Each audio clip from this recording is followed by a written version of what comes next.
அனைவருக்கும் வணக்கம். கௌரி மீனாலியன் யூடியூப் சார்பாக உங்களை அன்புடன் நான் நன்றி தெரிவிச்சுக்கிறேன். இன்றைக்கி என்ன பார்க்க போகிறேன்னா 5 வகையான சுண்டலை வச்சு தான் இன்றைக்கி குருமா பண்ண போகிறோம் சப்பாத்திக்கு. இதுக்கு தேவையான பொருட்கள் டிஸ்கிரிப்ஷனில் கொடுத்துருக்கேன், பார்த்துக்கோங்க. முதல்ல வானலில் வைப்போம். வானலில் எண்ணெயை ஊற்றி பட்டை லவங்கெல்லாம் போட்டுக்கலாம். பட்டை ரொம்பவும் அதில் 1-2 பீஸ் போட்டால் போதும். ஏலக்காய் போட்டுக்கலாம். கொஞ்சம் கேமரா ஷேக் ஆகும், அதனால் மன்னிச்சிடுங்க.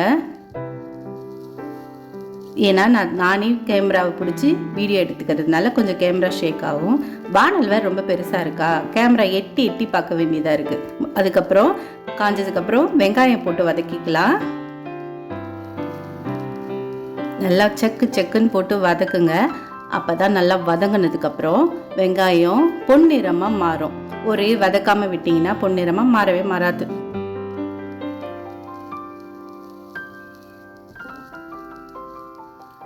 அதுக்கடுத்தது வெங்காயம் வதங்கினதுக்கப்புறம் தக்காளி இதெல்லாம் போட்டுக்கலாம். ஃபஸ்ட்டு செதுன்னு நல்லா வெங்காயத்தை வதக்கிக்குங்க. வெங்காயத்தை வதக்கிட்டு தக்காளி ஆட் பண்ண போகிறோம்.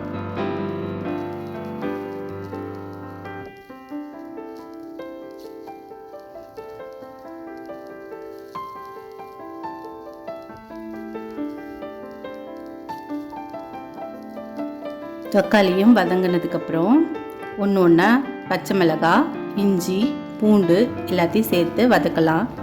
இது அரைக்க தான் போகிறோம், அதனால் ரொம்ப வதக்க வேணாம், லைட்டாக வதங்கினாவே போதும்.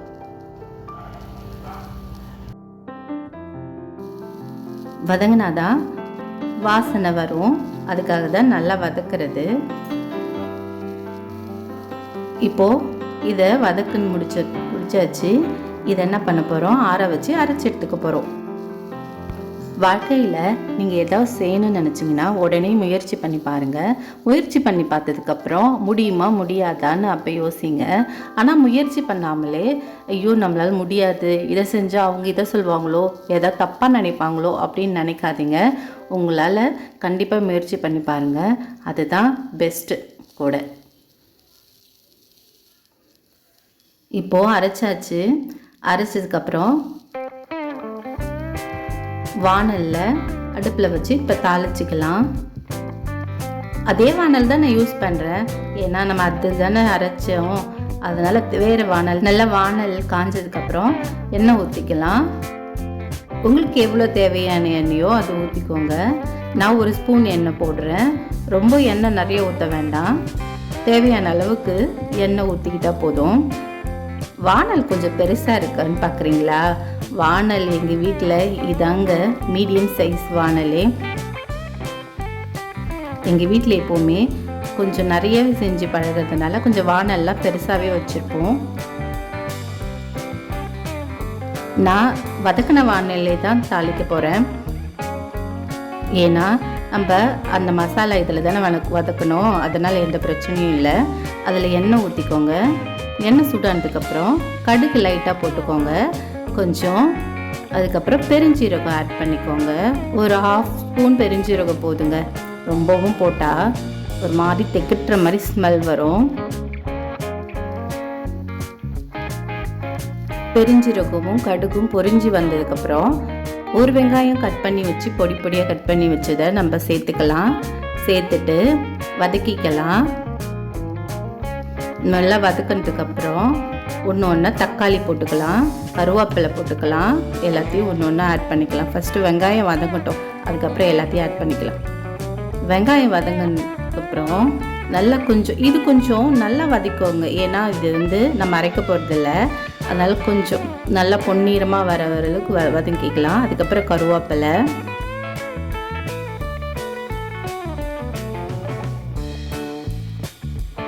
இஞ்சி பூண்டெல்லாம் நமக்கு தேவையில்லை, ஏற்கனவே நம்ம வதங்கி அரைச்சி வச்சுக்கலாம். இஞ்சி பூண்டெல்லாம் போட்டுட்டோம், அதனால் திரும்பவும் இஞ்சி பூண்டு தேவையில்லை.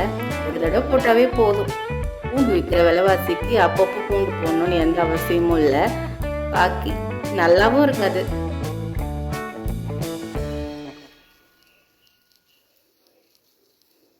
தக்காளி ஆட் பண்ணிக்கலாம்.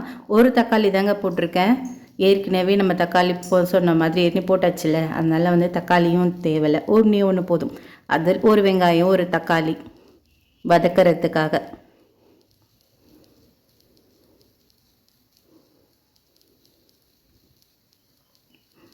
நல்லா தக்காளி கொஞ்சம் லைட்டாக வதங்குற மாதிரி நல்லா வதக்கிக்கலாம். இப்போது இதில் மஞ்சத்தூள் சேர்த்துக்கலாம். நம்ம அரைச்சி வச்சுக்கிற விழுது இருக்கு இல்லையா, அதை போட்டுக்கலாம்.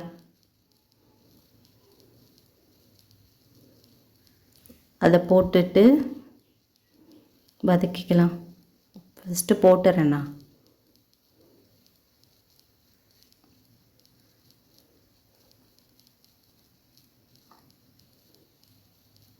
கொஞ்சம் ஜார்லே தண்ணி லைட்டாக ஊற்றி கொஞ்சம் அதில் ஊற்றிக்கலாம்.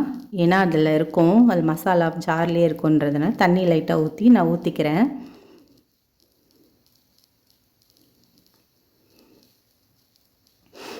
கொஞ்சம் இந்த மசாலாலாம் கொதி வரட்டும். கொதி வந்ததுக்கப்புறம் மஞ்சத்தூள்,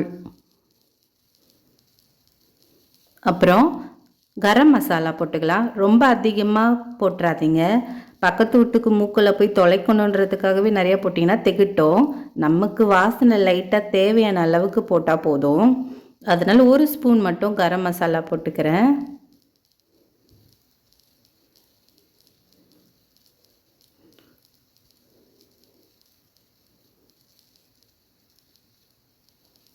நல்லா கொதிக்கட்டும். கொஞ்ச நேரம் கிளறி விட்டுக்கிட்டே இருங்க, அடி பிடிக்காத அளவுக்கு.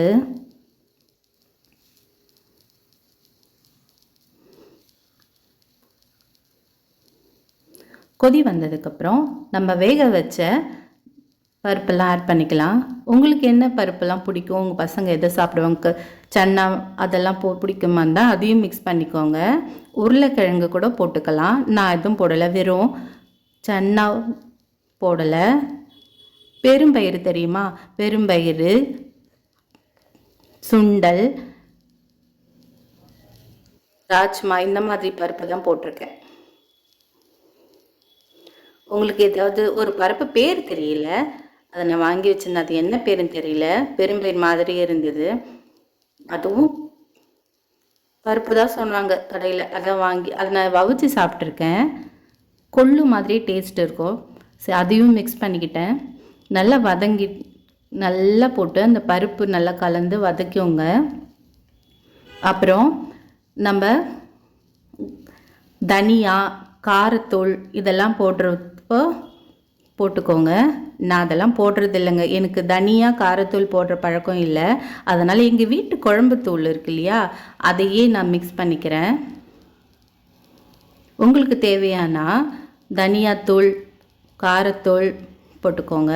ரொம்ப காரம் வேண்டாம் அப்படின்றவங்க காஷ்மீர் மிளகாத்தூள் கூட போட்டுக்கோங்க, கொஞ்சம் டார்க்காக தெரியும். இதுவே ஆல்ரெடி மஞ்சத்தூள் இதெல்லாம் போட்டு டார்க்காக தான் இருக்குது. தக்காளியெல்லாம் போட்டதுனால, அரைச்சி போட்டதுனால. காரம் கம்மியாக இருக்கிறவங்க காஷ்மீர் மிளகாத்தூள் போட்டுக்கோங்க. கொஞ்சம் தண்ணி ஆட் பண்ணிக்கலாம், ஏன்னா மசாலா கொதி வரணும், கொதிக்கணும். ரொம்பவும் தண்ணி ஆட் பண்ணிடாதீங்க, கொஞ்சம் திட்டமாக தண்ணி வச்சு கொதிக்க விடுங்க. கொதித்ததுக்கப்புறம் நம்ம தேங்காய் விழுது ஆட் பண்ண போகிறோம்.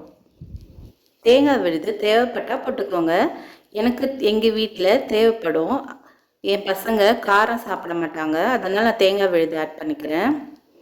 உங்களுக்கு தேவையில்லைன்னா போட்டுக்க வேண்டாம். எங்கள் வீட்டில் நாங்கள் எல்லாத்துக்குமே தேங்காய் விழுது சேர்த்துப்போம், அதனால் தேங்காய் விழுது நான் ஆட் பண்ணி இப்போ கொதிச்சு வந்ததுக்கப்புறம் தேங்காய் விழுதை நான் சேர்த்துக்கிறேன். தேங்காய் விழுது சேர்த்துட்டு ஒரு 10 நிமிஷம் கொதிச்சாவே போதும், ரொம்ப நேரம் கொதிக்கணும்னு அவசியம் இல்லை. நல்லா கலக்கி விட்டு 10 நிமிஷம் மூடி போட்டு கொதிக்க வைங்க. கருவேப்பிலை, கொத்தமல்லி, புதினா போட்டுக்கிறதா இருந்தாலும் போட்டுக்கலாம், ஆனால் கொத்தமல்லி கண்டிப்பாக போடுங்க. ஏற்கனவே கருவேப்பிலை போட்டதுனால கொத்தமல்லி போட்டுக்கோங்க மேலே.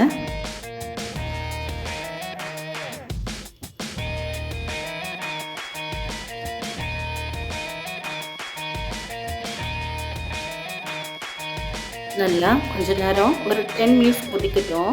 கொதிச்சதுக்கப்புறம் நம்ம ஒரு பாத்திரத்தில் ஊற்றி வச்சுக்கலாம். நம்ம வீடு தானே, இதில் ஊற்றி சாப்பிட்டா என்ன. பாத்திரத்தில் ஊற்றி வச்சுக்கலாம். கொஞ்சம் கொதி வரட்டும். இந்த மாதிரி கட்டியாக இருக்கட்டும், ரொம்ப தண்ணியாக வேண்டாம். தண்ணியாக இருந்தால் நல்லா இருக்காது.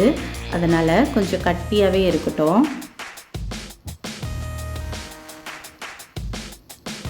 இது சப்பாத்திக்கெல்லாம் செம்ம டேஸ்ட்டாக இருக்கும்.